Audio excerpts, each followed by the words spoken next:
T20ಗೆ ಸ್ವಾಗತ. ನಾನು ಅನುಷಾ ಗೋಪಾಲ್ ಕೃಷ್ಣ. ನಾನು ಮಧು ನಾಗರಾಜ್. ಈ ಕ್ಷಣದ ಪ್ರಮುಖ 20 ಸುದ್ದಿಗಳನ್ನು ಫಟಾಫಟ್ ಅಂತ ನೋಡ್ಕೊಂಡು ಬರೋಣ. ನಾಯಕತ್ವ ಬದಲಾವಣೆ ಬಗ್ಗೆ ಹೈಕಮಾಂಡ್ ನಿರ್ಧರಿಸುತ್ತೆ ಅಂತ ಸಿಎಂ ಸಿದ್ದರಾಮಯ್ಯ ಹೇಳಿದ್ದಾರೆ. ಪುತ್ರ ಯತೀಂದ್ರ 5 ವರ್ಷ ಸಿದ್ದರಾಮಯ್ಯನವರೇ ಸಿಎಂ ಆಗಿರ್ತಾರೆ ಅಂದಿದ್ರು. ಈ ಬಗ್ಗೆ ಪ್ರತಿಕ್ರಿಯಿಸಿ ನೋಡಪ್ಪ ಹೈಕಮಾಂಡ್ ನಿರ್ಧಾರ ಮಾಡುತ್ತೆ ಅಂತಂದ್ರು.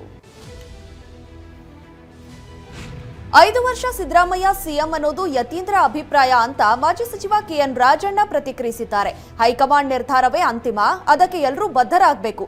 ಡಿಕೆ ಶಿವಕುಮಾರ್ ಸಿಎಂ ಆದ್ರೆ ನಾನು ಸಚಿವ ಸ್ಥಾನ ಕೇಳೋದಿಲ್ಲ ಅಂತ ಹೇಳಿದ್ದಾರೆ.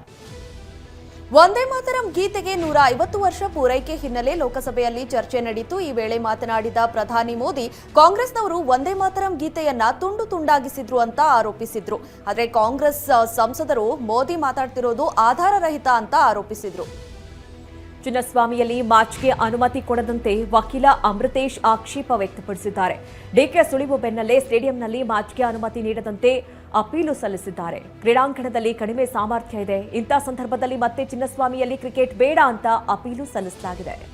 ಬಾಗಲಕೋಟೆ ಜಿಲ್ಲೆ ಹಲಕುರ್ಕಿ ಗ್ರಾಮದಲ್ಲಿ ದುಷ್ಕರ್ಮಿಗಳು ಮೆಕ್ಕೆಜೋಳಕ್ಕೆ ಬೆಂಕಿ ಹಚ್ಚಿದ್ದಾರೆ. ಕನಕಪ್ಪ ಹಿರೇಹಾಳ ಎಂಬ ರೈತನಿಗೆ ಸೇರಿದ 90 ಕ್ವಿಂಟಲ್ ಮೆಕ್ಕೆಜೋಳಕ್ಕೆ ಪೆಟ್ರೋಲ್ ಸುರಿದು ಬೆಂಕಿ ಇಟ್ಟಿದ್ದಾರೆ. ಲಕ್ಷಾಂತರ ರೂಪಾಯಿ ಮೌಲ್ಯದ ಮೆಕ್ಕೆಜೋಳ ಸುಟ್ಟು ಭಸ್ಮವಾಗಿದೆ.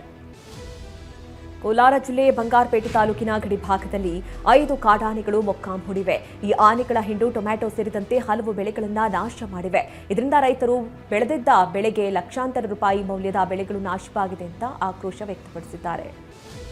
ನಮ್ಮ ಮೆಟ್ರೋ ಪ್ರಯಾಣಿಕರಿಗೆ ಬಿಎಂಆರ್ಸಿಎಲ್ ಗುಡ್ ನ್ಯೂಸ್ ಕೊಟ್ಟಿದೆ. ಹೊಸದಾಗಿ 96 ರೈಲುಗಳು ನಮ್ಮ ಮೆಟ್ರೋಗೆ ಸೇರ್ಪಡೆಯಾಗಲಿವೆ.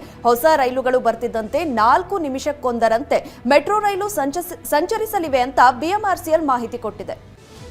ಭಾರತ ಹಾಗೂ ದಕ್ಷಿಣ ಆಫ್ರಿಕಾ ನಡುವಿನ T20 ಕ್ರಿಕೆಟ್ ಸರಣಿ ನಾಳೆಯಿಂದ ಆರಂಭವಾಗಲಿದೆ. 5 ಪಂದ್ಯಗಳ ಸರಣಿಯ ಮೊದಲ ಪಂದ್ಯ ಭುವನೇಶ್ವರದಲ್ಲಿ ನಡೆಯಲಿದೆ. ಸೂರ್ಯಕುಮಾರ್ ಯಾದವ್ ನೇತೃತ್ವದ ತಂಡ ಏಕದಿನ ಸರಣಿಯಂತೆ T20 ಸರಣಿ ಗೆಲ್ಲುವ ವಿಶ್ವಾಸದಲ್ಲಿದೆ.